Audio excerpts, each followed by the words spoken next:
Welcome to Interpreting Wine. I'm your host, Lawrence Francis, and today we look ahead to the 2024 Glass of Bubbly event in the company of fair organisers Christopher and Oliver Walkey. This year's edition takes place at London's Sheraton Hotel, Park Lane, on Tuesday, 30th of April. We hear first from Christopher and then from Oliver their Glass of Bubbly origin story. They give us a business overview and discuss growth of the show over time. They talk reaching and engaging younger drinkers in the category. We discuss grower champagne, hear about their wine experiences in the regions, changes in the way the different major sparkling regions market themselves. Before getting a preview of the 2024 show, we hear their exhibitor advice and capture what they're looking forward to in the countdown to the show. Enjoy. We've been working with Glass of Bubbly for around about 10 years now, and I think it started really just a little bit of passion and a love of wine. We've been kind of an entrepreneurial family. We have different businesses online, and we wanted to go into the wine industry, especially bubbly, which we did like at the time. Now we like even more. And it's gone from there, really. A lot of hard work has grown the concept over the years to where we are today. So we are quite involved in the wine industry. And as a family, my son now is heavily involved in the wine industry too. And it is a full-time job. Okay.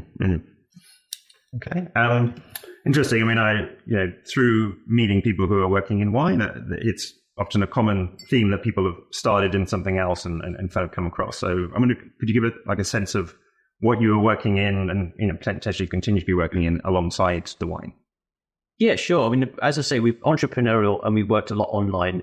Most of our work was around, should we say, SEO, content marketing. Okay. So we understood and the value and the importance of social media and building groups on social media. So at that time, just before we started Glass of Bubbly, we was working in the property news industry. We had big audiences there, and we said to ourselves, look, if we're able to do this in different sectors, why don't we do this in a sector that we actually love? So I went to a tasting in London, a champagne tasting, and I saw there were gaps in the market for a platform like what I had in mind, which is Glass of Bubbly. And we acted on that. But we had good knowledge of content marketing and the power of social media. And as I say, that opened the door for glassofbubbly.com to be born. For myself, I grew up part of my life with surrounded by champagne and sparkling wine. Okay. And over time, I've an acquired taste for it. I enjoyed drinking it. I enjoyed the experiences it could bring. And over time, I did events for Glass of Bubbly. I worked on the website. I helped with the marketing. I just got more involved over time. It's also great to be sat with the two of you here. I thought you were brothers when I came in, so that's obviously made your day. But I wonder if you give us a sense of who else is kind of involved in Glass of Bubbly, because I understand it's a family affair really on all fronts. Yes, made my day, and it make Oliver's day. But so obviously myself and who we're speaking with here, Oliver in the business, but also my wife. So instrumental to the business and the setup. Very much in the background, she liaises a lot with the customers that we have, especially for organisation of events and so forth. So a kind of a person that sat behind the PC, but people know her when she goes to the event. They know who she is. And at the time, our daughter, Phoebe, was also helping a little bit with the social media. But what we are as Glass of Bubbly is the family business, but we have a lot of people that write for us. A lot of people that work with us, not say they're employed by us, but we work closely with a number of people.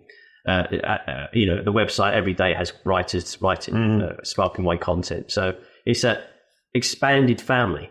When you work in the wine industry, you get to know some really good people. You enjoy some very fine experiences. Like where we are here just now, you can see the table is full of wine glasses. Last night we had a wonderful dinner with Master of Wines and good quality wine folk. So you have an extended family in the wine industry, and you all help each other, to be honest with you. So it's not just a family business, it's a little bit more than that.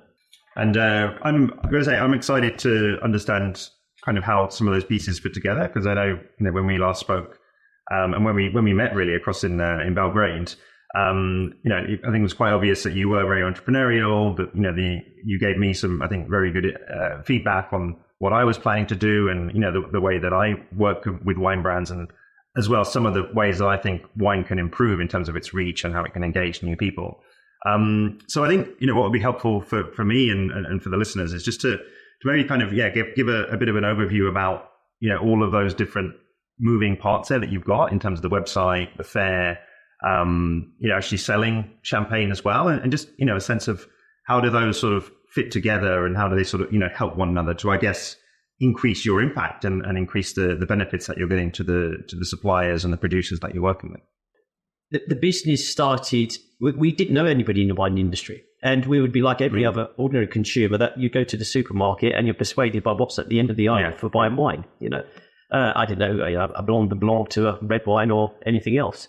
So we entered the industry naive to what the topic of wine, but very aware of marketing, and that's what we still are. We are a marketing company that's focused on sparkling wine and gives sparkling wineries and services to that industry a shop window to a target audience, and that's ultimately what the concept is. So be that SEO, so keywords on ranking on Google, etc., or creating the events. The event that we have in London, I don't know if you've been to one yourself. No, not yet. We have several hundred people come through the door, but that started off as a very small little tasting event in a pub in Essex with 10 or 15 wines on show and about 6 people turning up to taste. So it evolved. We launched it, the event evolved, but you have to work on it. It's a persistence. And to grow it, you have to establish your brand. You have to get credibility for your brand.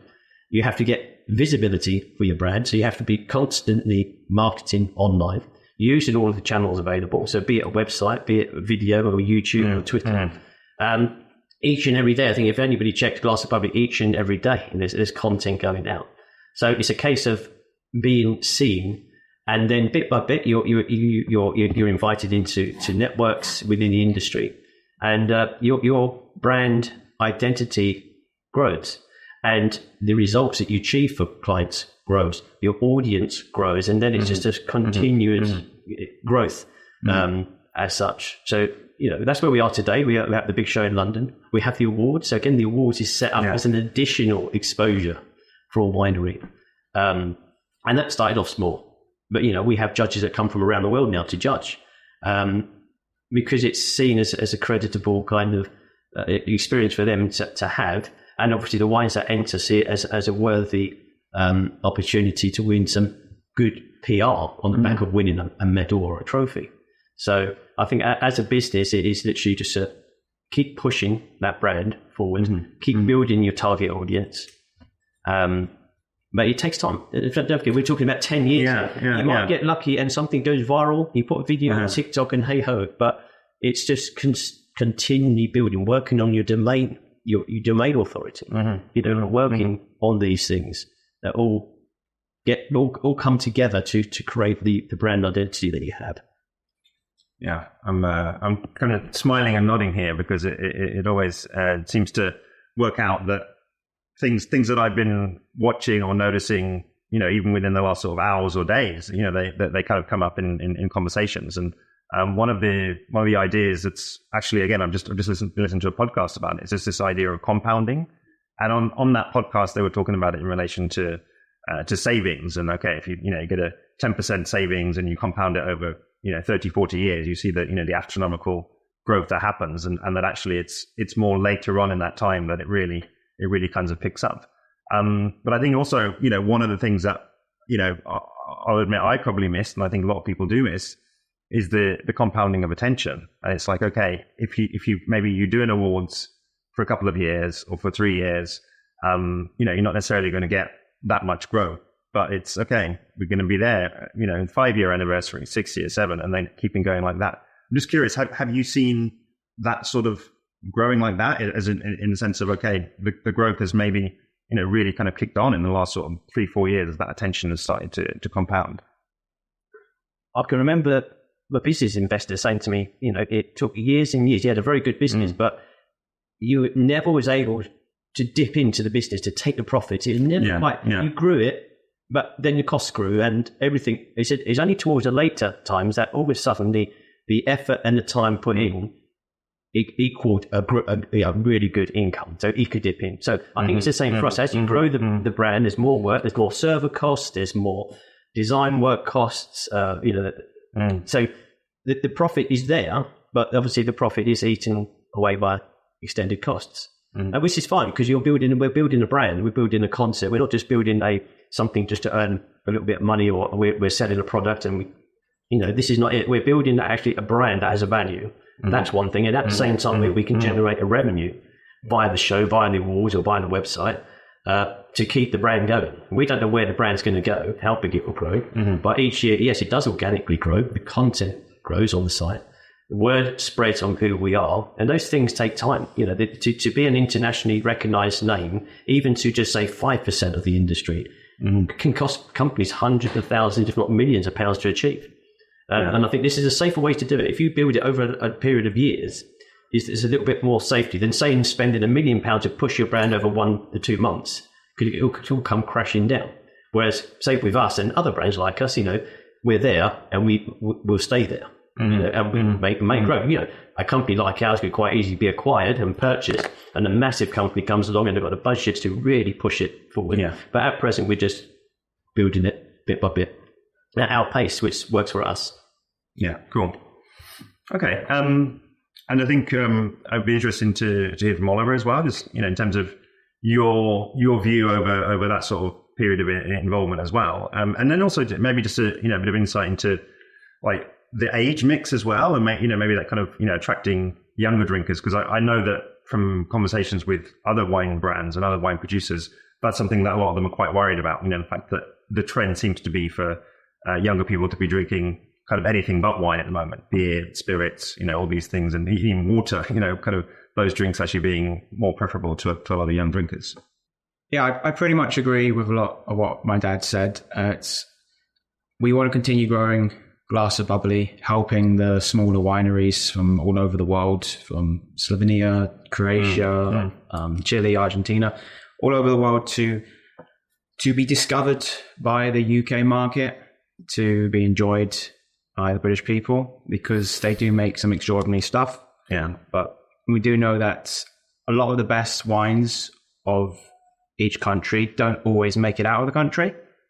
So if you want to discover them, you have to go to the countries themselves and explore the smaller, more unique wineries of that kind. As for younger drinkers, the likes of social media and influencers, I think, would assist on increasing exposure for younger drinkers for sparkling wine. But it's also the different styles of production, the sugar levels, which also needs to be taken into account by the wineries themselves. So I think with regards to attracting, say, the younger audience, it all depends on what audience we're looking at. Are we looking at people in the finance industry, young ladies, young gents earning a lot of money? Then, they're not going to be necessarily going to the supermarket and buying a cheap bottle of wine. They would want to indulge in a nice quality restaurant who will have a better wine list, and they'll learn a little bit about wine.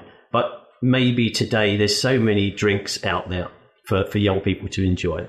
Because when I was younger, you went to the supermarket and you may have had Gordon's gin and or Beefeater's gin and one or two others. Whereas today you go to the supermarket, even say Sainsbury's, and there's a whole array of craft gins there, and goodness knows how many wines to choose from. So it's quite a confusing scene. So it's just much easier just to go and pick that up, bottle up. That's on promotion. But it's brand awareness. So we had a chat yesterday with a guy that's got a brand, a bubbly brand, and it's the brand awareness. He's looking to attract a younger generation. I think that's what Oliver was saying just then. The sugar level, one wine expert said, look, the sugar level's too low for this. So if you want to hit the nightclub scene and you want the young ladies to be drinking it, they want it a little bit fruitier, a little bit sweeter. Yeah. You don't want it too dry and too acidic, so you have to cater the wine for that exact audience that you're looking to get. Prosecco DSC done a fantastic job in the UK. Very simple, easy to drink, bubbly, priced at a good level. And they went for the marketing and they attracted a lot of people to start drinking Prosecco.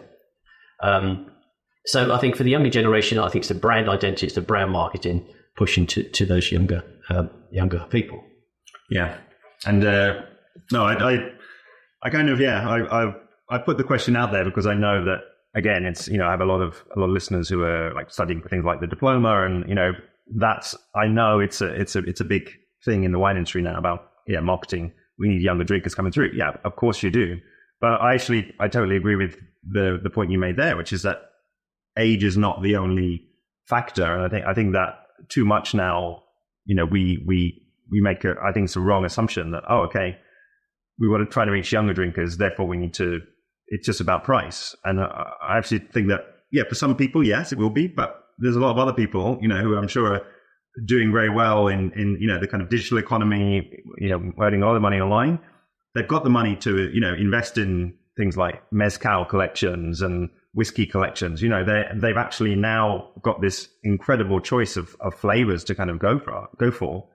And, they don't want the kind of the very price sensitive wines. They want interesting wines. I think it's where potentially, something like Natural Wine has actually done a good job of breaking through a lot of those, getting in front of people because they've got the story as well. You're selling a closeness and a connection between where the product is coming from and what it tastes like, making that connection, but then letting people kind of absorb that story as well and kind of take that forward. And, again, it's been my impression that, things like Grower Champagne have also done that as well. It's not just a sort of a faceless brand in front of that. You're actually giving people who are interested, who like interesting stories, who like interesting tastes, kind of a window really into the world of where it's grown and where these things come from.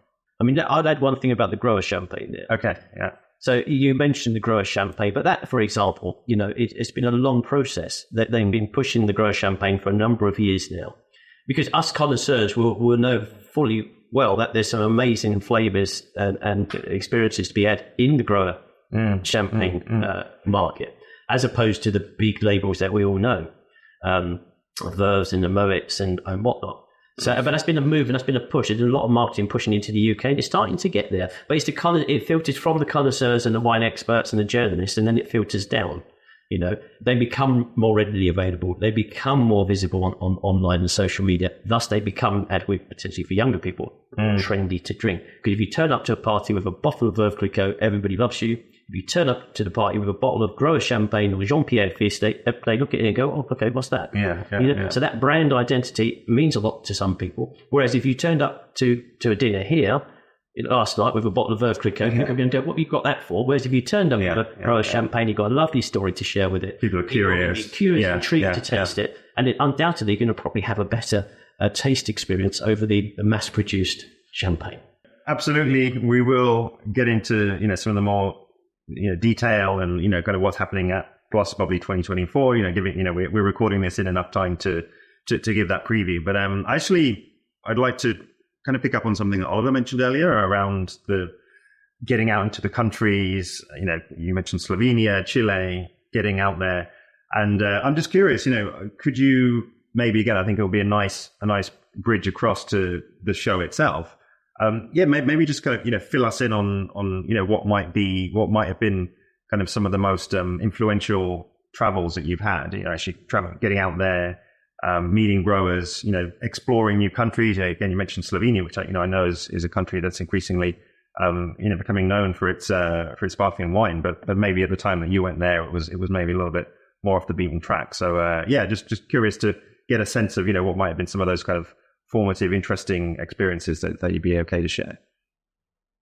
Yeah, I mean, during the 10 years, I've been on many press tours, which is what they organise for wine people, especially journalists. So I've travelled around quite a bit. I think the classic areas are always the best for me. So be that Prosecco, be that Trento, be that Champagne or Cava. So all of these areas I've been to. The Cremors, that's for me the most interesting, and obviously they're the busiest to report on. And when it comes to our show, then we start to get the should we say the fringe countries that people aren't overly aware of. So what is a Method Cap Classique or Cap Classique now? South Africa, and then Slovenia, what you mentioned, and then they come to our show, people taste it, and they think, my goodness, this is good stuff. Where's this been? How has this been hidden away? Yeah. But what we've got to remember is very competitive to get into the UK market. So it's tough for a country like Slovenia to get awareness, which Champagne have had for a couple of 100 years and spent millions on. Mm-hmm. So I think for me, those classic areas are the best places I've been to. And I've also explored, say, Slovenia and other countries that do bubbles around there. And there's some really good, interesting places and interesting wineries, interesting regions, interesting terroir. They're perfectly placed. Slovenia is perfectly placed. You've got the Mediterranean, you've got the the Alps there.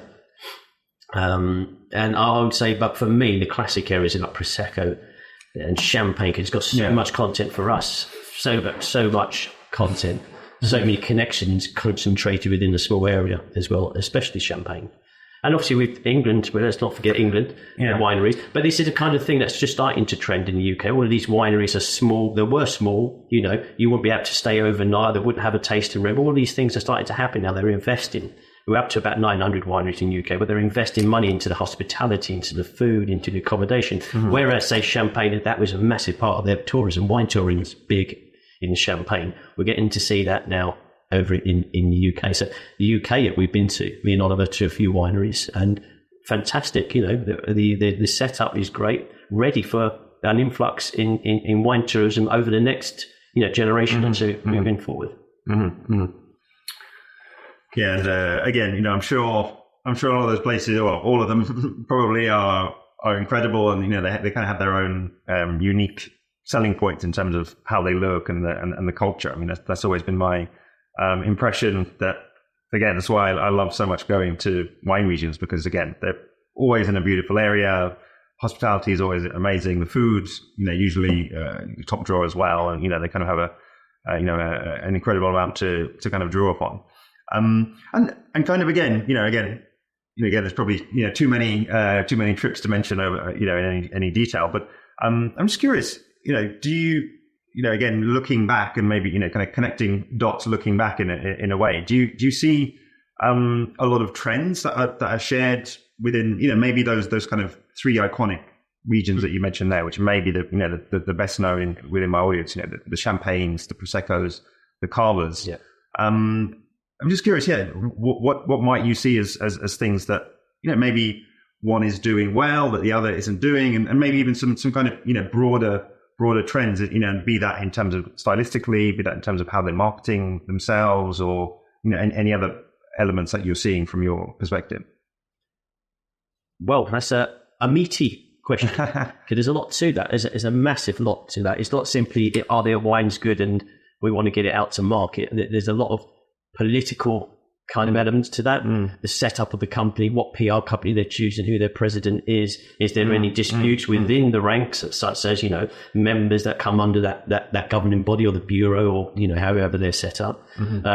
For argument's sake, Cava, so we have a divide there with the sparkling wines in that region, and not all of them would sit under the Cava DO. And in Champagne, obviously you've got the big houses that not have the say in the nightclubs and the bars. They've got all the setups, and it's a tough drive to get all the smaller growers Champagne in. But then they have their bodies and they have their groups collectively. They are stronger as opposed to individually. I just think that there's a lot. There's a detailed.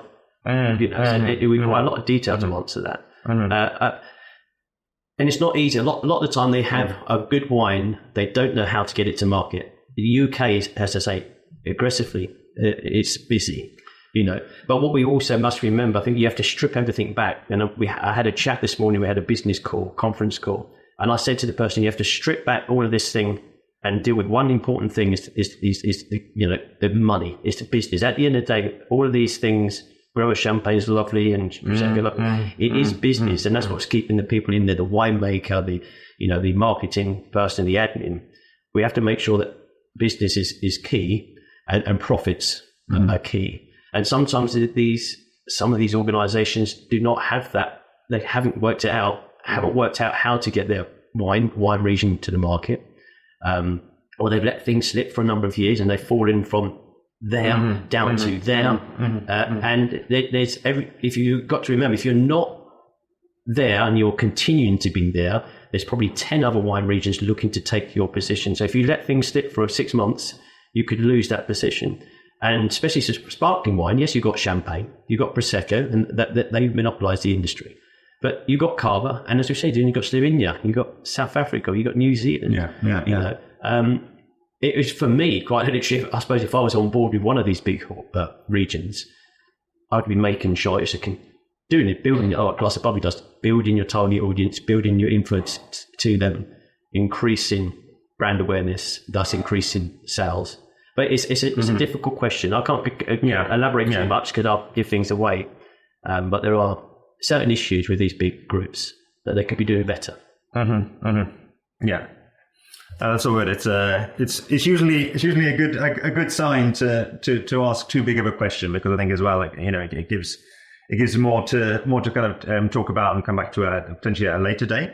But I think it's for me, certainly, it's an interesting category. I mean, I think that's without even we haven't really spoken much about method ancestral or pet nats, and all these other sort of types of sparkling wine as well, and maybe even producers kind of just pushing the boundary of what wine is, introducing non grapefruit and using other things to kickstart the fermentation, or and a producer down in Catalonia that uses honey as this kind of liquid de tirage rather than sugar. So it's a massive category, and maybe sparkling wine is just just this sort of massive church that kind of brings people in, and I think that's maybe part of why the category is so popular, because it does cover all of those diverse strands.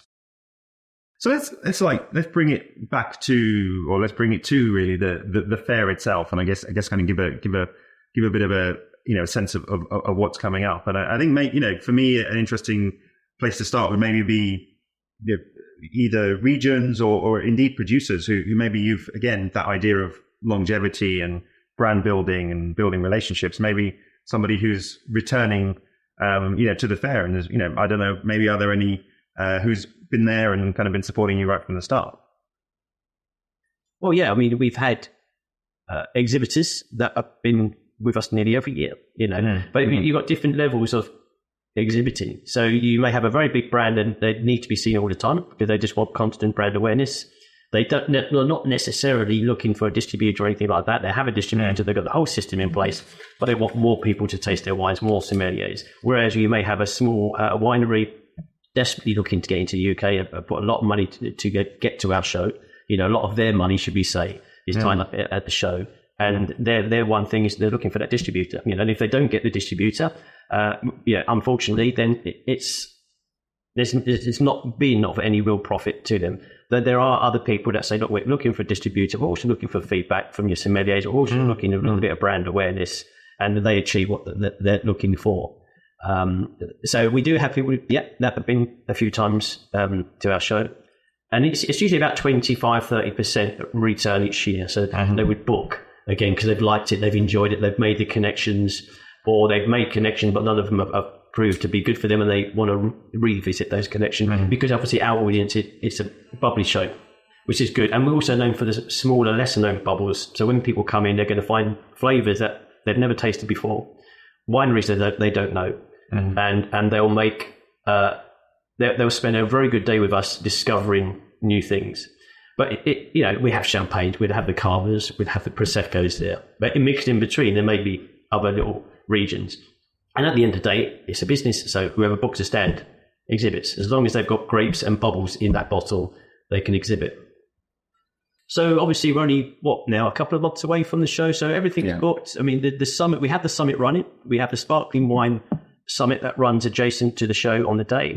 So that is presented by Prosecco DOC. So that's been, from our sake, sponsored. We have masterclasses running as well. They're all fully booked. Masterclasses including what we've got here. I think Dio Carver are running the masterclass. We have a winery from the Moselle that's having a masterclass. There's a guy with certain kind of sustainable bottles that he wants to showcase. There's a masterclass there. There's a masterclass with Prosecco DOC with a number of wineries. And then over in the main tasting hall where the action happens, we've got varied stands there. I think we've just got a couple of stands left to be taken. So already everybody's, booked in with us. We've got a nice selection of sparkling wines turning up there. So plenty of Prosecco, plenty of champagne. Some of those people are looking for distributors, which is important. And obviously we've got the attendees coming, so we're quite strict. You have to be on the guest list to come in. You have to let us know where you work in the wine industry. Or we accept people in the wine industry. That could be a sommelier, you could own a restaurant, you could be journalists. We also look for influencers on social media.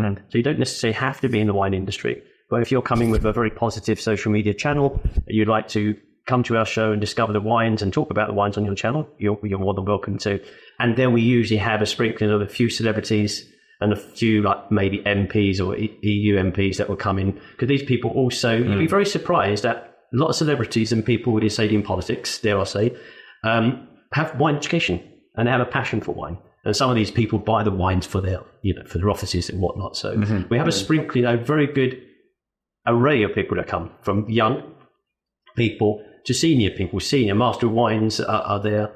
And people do arrive from around the world. It always surprises us. We think, crikey, Nora, you've come to this from Australia to cover our show. And, we think, wow. And so, we do get quite a few people there. And then we get the people that are just in there to taste one or two wines because they've got a job to do. They may be dealing with a contract and then they're gone. But it's a fun day. And it's difficult because there's bubbles. And people like bubbles and people are happy at our show. But we have to make sure that nobody goes just beyond that, because we don't want anybody too tipsy. But unfortunately, bubbles go to your head quickly, and by the end of the day, we have very happy people. And usually people say, do you have consumers? No, we don't. We have been asked, and we're looking at creating some kind of consumer show. Those usually are ideally to happen after the show. So during the day, it is the trade. Then we have a half an hour to an hour close down, tidy up, and then there's ticketed for consumers to come. It's a whole different thing that we don't mix the two, because I don't think it's fair to the industry that we do. And I have been to shows that it is a mixture. It doesn't work out, because there may be somebody tasting wines and doing it on Vivino or doing it on taking notes on paper and studying the wine. They don't want somebody next door to them that's just there to have a good jobby up, and causing a nuisance. So we don't mix that. It's not for consumer. Our event, and it is trade only. Okay. That whole, of course, sounds terrible. I'll be, totally looking forward to, to trying all those different styles of wines. But I wonder, could you sort of make a connection with what I mentioned earlier in terms of, pet nats and, what I think are sometimes viewed as maybe slightly alternative styles? Are those styles, have they found a home also at Glass of Bubbly alongside what might be, seeing some more traditional styles?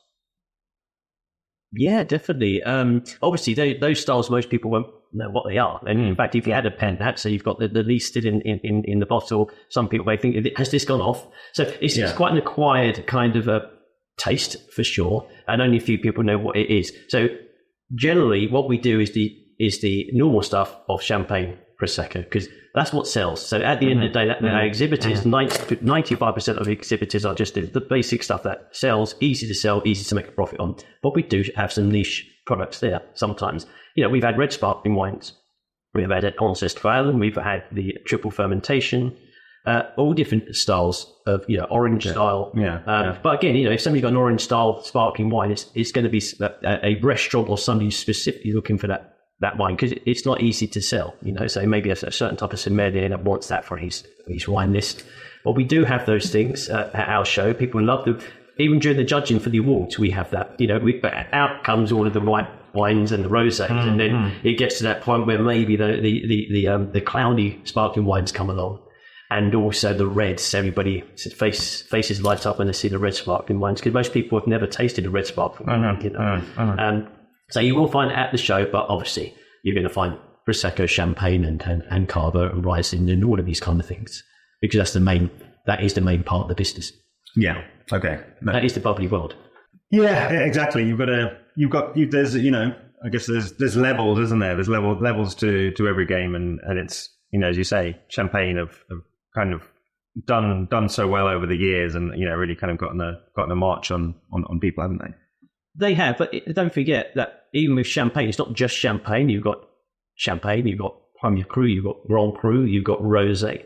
Then you've got this special club, so you've got something specific to a vineyard, a single plot, and then you've got the grapes, they're very grapes. And yesterday we had Champagne Moutarde, and they gave us a bottle of the 6 cepage, so 6 varieties of grape in that bottle, as opposed to the normal standard 3 that we used to. So even in amongst, say, champagne, you can find some really unique wines that may not be everybody's cup of tea, but they're there, even in amongst champagne.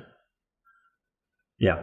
No, it's again, we're kind of getting into tune here because then you've started kind of reminding me about things that I speak to regions about when I'm talking to them about brand building, and I think one of the key things you've always got to bear in mind is I term it as what foundations that you're actually building on.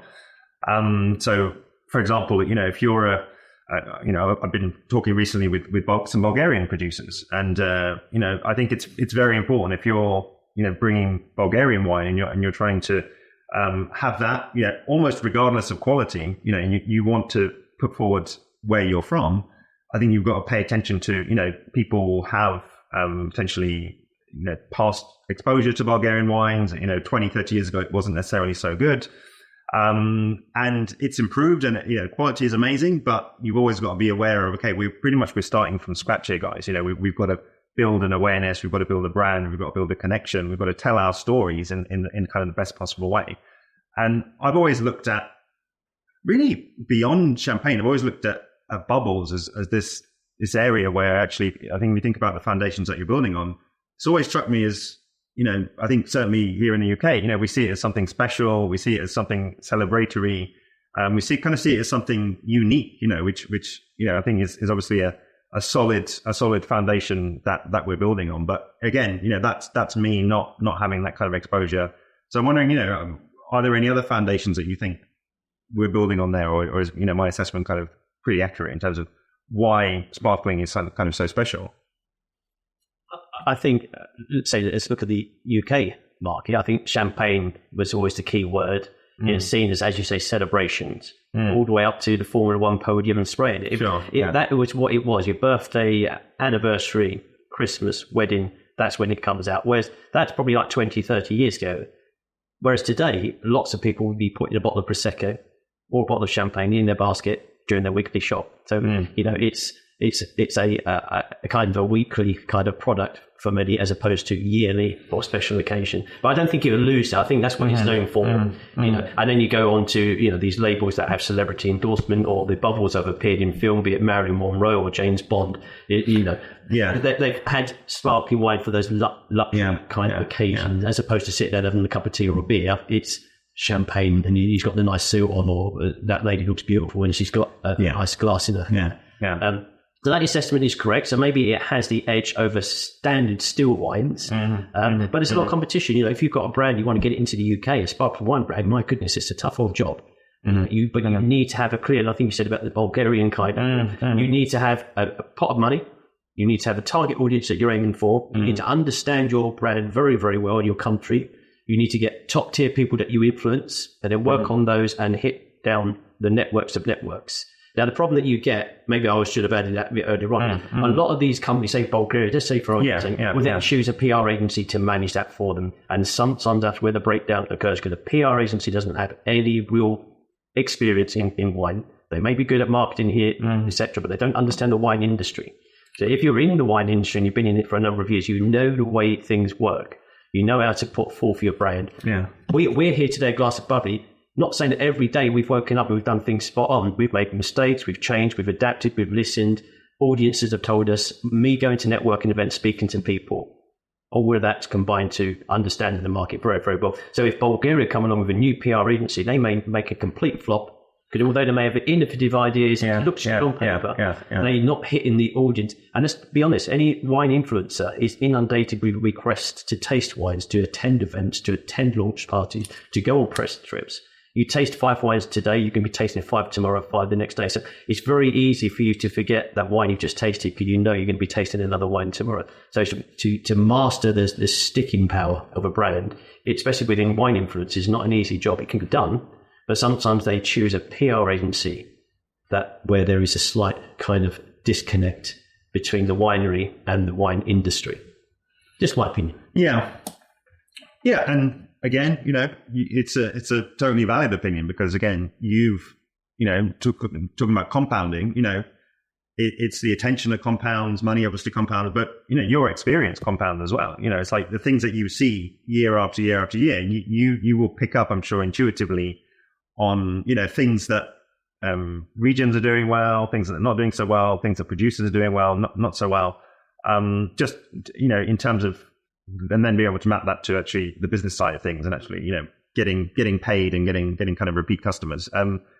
That being said, I mean, I think, as we sort of, look to closing, we really just have a couple more questions. I'm curious, were any exhibitors really listening, because also just mindful that, as you said earlier, I see it as well. A lot of exhibitors, they'll come over to shows and, there'll be a lot riding on it for them. There'll be, as you say, this is success if we get a distribution and it's maybe seen as a failure if we don't. So I'm curious to know what might be, some of the things that you've seen exhibitors do really well in the past, these kind of tips maybe that you can share with people who are, maybe it's their first Glass of Bubbly show as an exhibitor, maybe it's their second, but things that you think they can do really well to maybe stand out and, achieve their objectives.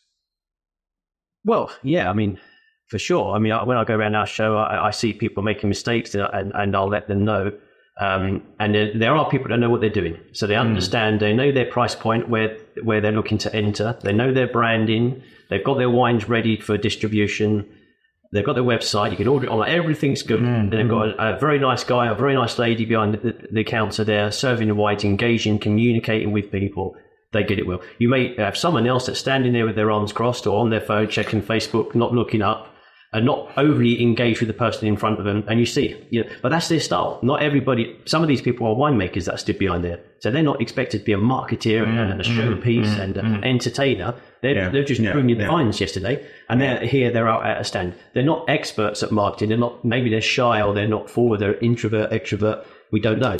But it's very difficult to be an all-round, person. And sometimes I'll just say to somebody very politely, just make sure you stand up confident. So a smile is all that you require to get people to stand, because you stand there offish, people won't approach you.